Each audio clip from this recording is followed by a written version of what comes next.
So I want to talk about lane departure warning, which is part of the collision warning system. This monitors the vehicle's position within the driving lane and alerts drivers as the vehicle approaches or crosses lane markers. So Joel, would you mind talking to us a little bit about it? Sure. So this system is going to utilize a lane camera mounted in the windshield. So here's a camera here, up in the windshield, we have one up there. And what that's going to do is look at the forward lane lines. It's going to see where the car is at.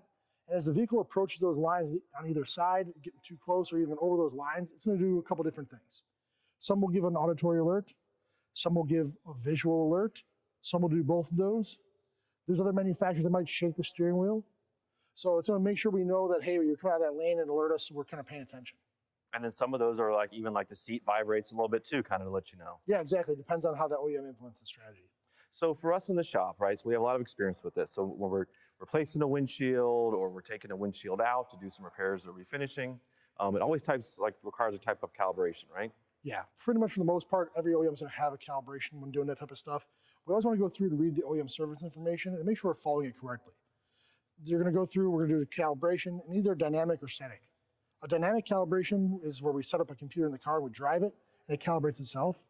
A static calibration, we're going to set a target up in front of the car at a certain distance, and then the camera's going to learn that position to calibrate itself that way. And so that way, when we're done, the car's returned to the customer in the same condition it was when it left the factory. It's such a testament to like reading OEM repair procedures, right? There's so many different types of calibrations and the way to go about it, right? Yeah, there's so many different cars on the road now with so many different types of systems that we really need to go through and read the information every single time we're doing the calibration. So we're doing the calibration correctly, and we're using the right equipment to do it. That's perfect. Really good information. Thank you. Thank you. If you found today's tip helpful, please hit the thumbs up, subscribe to the channel, and share the video. Comment below for any future suggestions. These videos are made possible by SCRS. If you aren't currently a member, I encourage you to join. Visit scrs.com or use the link in the description below.